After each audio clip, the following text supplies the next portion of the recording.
Why did the Muslims stop voting for the BJP, especially in the 2024 elections? We do a quick cross-section, dissection of what happened and how they reacted to various events that happened in the last 5 years. Please like this video, and I would like for all of you to subscribe to our channel if you have not already done so. I have a small slide deck to share with you where we go over the details. Here we go. The Muslim vote in 2024. Why did they vote against the BJP? For 4 reasons. Ayodhya order, Supreme Court order, then the CAA, the Ram Mandir, and the Uniform Civil Code. Well, what also happened was the Muslims made their vote count. It didn't matter how hot the sun was, close to 90 to 95% of them voted. On the other hand, the Hindus thought that BJP was coming back to power anyway, and they stayed home because it was so hot. Well, the results are there for all of you to see. There will be a correlation that will be done to show that in places where it was really hot, perhaps the Hindu vote was lower than in places where it was moderately hot. These things psephologists will go through and analyze everything. You will get the answers in a short while. It was never going to be achieved without the Muslims voting en bloc. Clearly, there was an anti-BJP mood. And the reason for that, I think, was how all these things played out. Clearly, the messaging that BJP has been doing has been pathetic. Let's accept it where the blame is. And even today, they still have not got the policy that I had suggested, that you have a press spokesperson at the end of each day, have a government spokesperson in South Block, where there is an invitation for journalists to come listen to what the government has done for that day. Have somebody like Smriti Irani, who can field questions in multiple languages with aplomb, and just talk about what the government has done, how it benefits which segments of the society, and where to go and apply. Do this thing in a way that people start believing, look, we are doing this work and we are also letting you know this is where you can go and get help for yourself. This is very, very important. The BJP doesn't do this thing. I mean, this is sometimes pedantic, dogmatic attitude. It's a little frustrating, to be frank with you. 10 years have passed and they have not done these things. What's wrong in just saying what you did? So how do you now make sure that at least a small percentage of Muslims vote for you, and the sizable Christians should be voting for BJP by this time? They are also seeing some of the dangers that are for their society. But yet, somehow, they have been brainwashed into thinking that somehow the Manipur issue was a Christian versus non-Christian issue. It was not. But why did they feel that way? Because the BJP failed to communicate. Just meeting some padres for lunch or breakfast is not going to sway the needle. You need to do the hard yards. People have to stand outside churches, distribute pamphlets, have a camp there, and explain what is going on. Have 20 people will be eager to explain to them what is going on in their language. These things BJP does not do. I also told you why in Tamil Nadu, unless they have the booth strength, they will not be able to win. Guess what? They did not. They told me to my face that it will be there, and it was not there. So you get a 0. There is no substitute for hard work. BJP did not do the hard yards, especially when Prime Minister announced in the parliament that they were going to get 370 seats. He wanted to try and say, we got Article 370 annulled, and therefore we should be getting 370 seats and 400 for the NDA. Everybody said that, just because the Prime Minister is so sure, he probably has intelligence inputs that told him that they were going to win big. Therefore, people stayed home. Now, the Muslims by themselves are not able to get power, but they are able to consolidate it and direct it towards one party where they can, from whom they can extract the maximum amount of benefits. From 2012 to 2017, for those 5 years, the Muslims and the Yadavs ran amok among the population of Uttar Pradesh. They could do whatever they wanted. If anyone dared to even register a complaint, the police was acted upon. I've told you about this incident. There was a monologue I did 3-4 days ago that talks about all this stuff.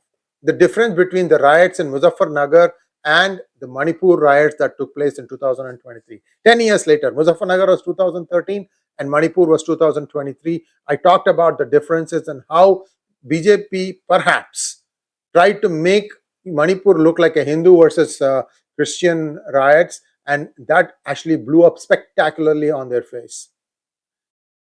Some pockets of Muslim leadership emerged in distant geographies, and we still are, waiting to see if that becomes something like a strength. AIMIM has been able to make some presence in Bihar, in Uttar Pradesh, in Maharashtra. They even seem to win in some segments. But other than that, I have not seen much leadership. But this was one place. Now, why was the Ayodhya verdict so important? You have to remember that the Muslims felt that this was their land and they were ruling it until the British came and snatched it from them.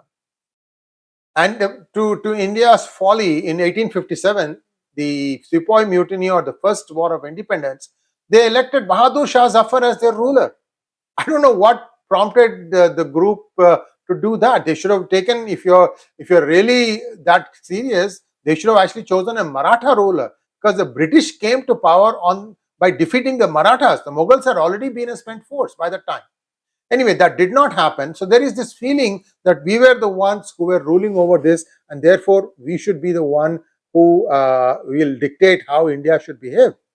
And the Babri Masjid and then the Ram Mandir, the Ayodhya verdict, that probably make them feel like, oh my goodness, what's going to happen to Muslims? Are they going to be felt more insecure?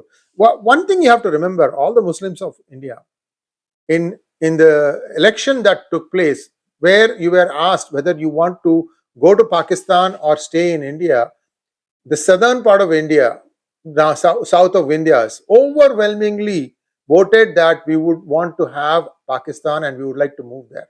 Then why did you not move? Because the numbers then were smaller, and perhaps an exchange of land and property could have been effected. Instead, what happened was some stayed, some moved, and Nehru comes and makes the statement saying that India will be secular, nobody needs to go. Because of that one statement, and Gandhi backed him on that, because of that, this whole thing has turned on its head. I'm being brutally frank here. There are choices. If somebody votes to go, you have to make sure that he goes. Why do you want to then let's say, no, you can stay, but even though you voted that you wanted to leave Pakistan, you could have gone. Not one Kannadiga Muslim would have spoken Urdu at that time. Not one Tamil Muslim would have spoken Urdu. Not one Malayalam Muslim would have spoken one word of Urdu. How do you think they would have assimilated in a society in Pakistan? So it's a laughable joke. So these are all problems that were to have been identified. It would have been okay for India to wait for another year until they had this population exchange thing sorted out.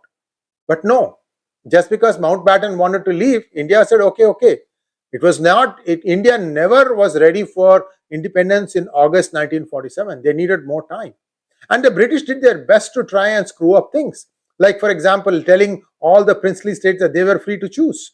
They could either unite with India or with Pakistan, or they could choose to remain independent. So these are all things that weigh on people's mind. The Supreme Court judges gave a time-bound verdict, and people may say, oh, wait a minute, these people were doing this at the behest of the government. It is not at the behest of the government. In fact, if there is anything, the government tried to slow walk it. This was an issue that they could get elected on again and again and again and again.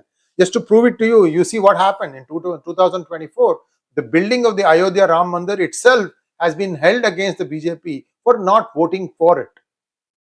Now, there is an underlying fear that Kashi and Mathura could be the next two places following Ayodhya.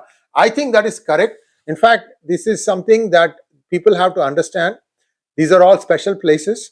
If somebody came and built something else on Makkah or Medina, how would you feel? It was intentionally done that way. Everybody needs to read the history. And these three are a minimum. I don't think that's going to change.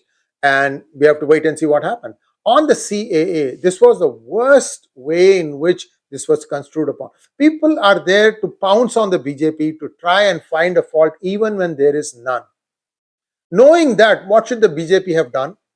Told you, every day have a presser, answer questions patiently, tell what the government was doing, tell who does it benefit, tell who does not get affected. That should have been done by the government instead of just having a notification and the spokespersons going on TV channels and talking about it. This did not happen. And again, somehow, somewhere, there is an assumption that if Modi says it's done, it's going to be done. There is no need for it to be disseminated to the lowest level. This is something that they need to do. Even today, they need to do this thing. They have to know, like for example, on Fridays you have masjid, there are people reading namaz. That is where most of the invective, most of the wild stuff, most of the misinformation gets spread. Why don't you have BJP Muslim party members stand outside, put shamiyanas and talk about what the BJP is doing for the Muslims? Do it once a month. Nobody prevents you from doing that. And if they assemble in the roads to do namaz, be there wherever they are. Give them the papers. Yeah, some of them will toss it in the dustbin, but at least a few will read it. You have to try and reach out to people, and I don't think the BJP is doing that. They can say that we have so many crores as our members, but really those members are doing nothing. There is hard work needed, but you have to create your own luck. And I'm afraid it's going to get harder and harder with every passing election for the BJP to win. Therefore, whatever I'm saying here needs to be taken very seriously. They need to do this hard work. CAA generated widespread protests, and then they came out and said, oh, this is next thing is NRC. NRC will do this thing. And it was just a runaway express train, runaway train. It was just going with no brakes. And nobody actually tried to put a salve and say, calm down, it is not for you, this is only for the others. What they just did was delayed implementing the laws. Finally, I think CAA is being implemented. 30,000 people benefit. And you are making so much noise. Probably more than that come every year from Bangladesh and Rohingyas. What about them? See, this is the thing. You have to be also fair. You can have benefits for the Muslims, but make sure that it goes to the bona fide citizens of India, not for the people who have come from outside, because they are also in some ways affecting the economy of the Muslims in India. Now, the construction of Ram Mandir, I think people thought, okay, the verdict has come, the Mandir will take some more time to do it, but the Mandir got constructed in double quick time. I mean, that's, like I said, 500-year history. You should not prevent something like that from happening, nor should you complain about it, nor should you feel fearful about that. After all, who is benefiting? Much of Ayodhya's business community is Muslim. They are the ones benefiting from the increased footfall. Although I'm hearing that after June 4th, the traffic has come down drastically. And it will come back again. But really, by voting against the government, you're also leaving a very bad taste in the mouth. UCC, Uniform Civil Code, has been a topic of significant debate in India, and this replaces personal laws. And in my opinion, this should have been done a long time ago. And the reason for that is that you cannot have a society where, depending on which religion you belong to, that rules will be applied differently, especially in civil cases. What is the reason for the existence of Waqf Board? Why can't everybody go through the same authority? How do you know that the property claimed by Waqf Board is Waqf Board's and not somebody else's? Just because they say it, it doesn't, it becomes Waqf Board member. So somebody has to reason with the community and say that you cannot have something like this. UCC is a must. They should have brought it in 2019 when they came with an increased majority. 370 was taken out. They should have brought in NRC and UCC right back to back. And if there were protests, let them all happen in one time. Because protests have a uptime and then they'll fall away. It is not easy to sustain it. They didn't do that. In fact, they backpedaled on NRC, and UCC was not even brought up, except in some states they tried to introduce that. So somewhere along the line, this is something that I think is a missed communication, as well as not implementing it correctly. And UCC now, I don't know when it will come, but somehow this other thing that the Muslims prefer, a Sharia law, this is just a no-go. In fact, they will be seeing what's going to happen in Western Europe. And this will tell them that, wow, life in India is much better than what these people are enjoying in other countries. So what is the larger game plan here? Is it to use demographics to first rule India again, like for example having higher birth rates in India and also encouraging illegal immigration from Bangladesh and Pakistan, because by doing all these things would at one point Muslim population become so much that they can say, okay, now we are going to merge with Pakistan and Bangladesh. In fact, if you look at the 1946 government, unity government of Jawaharlal Nehru, it fell because of the finance minister, 𝗤𝙑𝙤𝘀𝘍 Khan. The way he wanted to tax people. He wanted to tax the business owners, but he did not want to tax the landlords. Guess how the laws are today even in India? Same thing, right? This is the problem. Why did India choose to not tax its agriculturers? Even if it's a 1 crore, 10 crore agriculturists, they're not getting taxed. Don't you see that is not right? Just because a fixed income salary guy has forced to, because people know how much money he makes and everything gets deducted at source. See, these are all the things that perhaps even the middle class felt that these guys don't deserve our vote. The Muslims are thinking that once we have substantial numbers in India, that somehow they can effect a merger with Pakistan and Bangladesh, and voila, suddenly they'll have everything, they'll be able to rule this thing, and then of course come back and implement Sharia. I think these are all things that are like long shots, but unfortunately the growth rate is pointing to this direction. I don't know when the Hindus will wake up and smell the coffee. And by not linking the Aadhaar card with the voter card, huge mistake. They introduced the law, but they did not implement it on the ground. Huge mistake, huge mistake. And they're still not doing it. They have to do this thing on a war footing for the next election. I mean, elections are coming every 6 months. Maharashtra is going to be tough. Same thing will happen there too. Multiple times votes being cast by one community. Challenges for the Indian Muslims. Former Foreign Secretary Kamal Sibal wrote in Daily O, while the Hindu majority has been willing to shed the bitter load of history and move forward towards an inclusive future, the conservative Muslim leadership has resisted the change in thinking needed to become real partners in the national ethos and endeavor. Again and again, this is the thing, guys. We are Muslims first. We are superior than you. We are the ones who should be ruling you. I mean, where does this thing come from? These people are dirt poor. And Congress party, whom they support, or the DMK, or any XYZ party, they all want to keep you poor. Get this in your head, guys. Which party gave you the benefits? The maximum number of benefits came from the BJP, because they first of all made sure that the distribution network was efficient. Second of all, they made sure that no middleman was there. It came directly to your bank account. What's there to not like about it? Then what is this hatred? If they say that they are supporting Hindus, when and which Prime Minister in India supported Hindus? You have to understand, life is not going to be always one way. You have to be able to have that, gravitas to think that, look, now we are in a better space.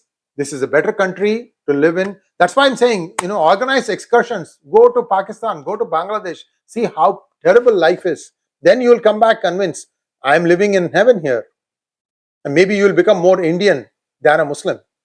So this inherent nature of the religion, which dictates how you should behave with non-believers, not people of not your religion, and how you should do it when you are not in a majority. All these things have gone to their head, and this needs to be completely undone. And I don't know when that's going to happen.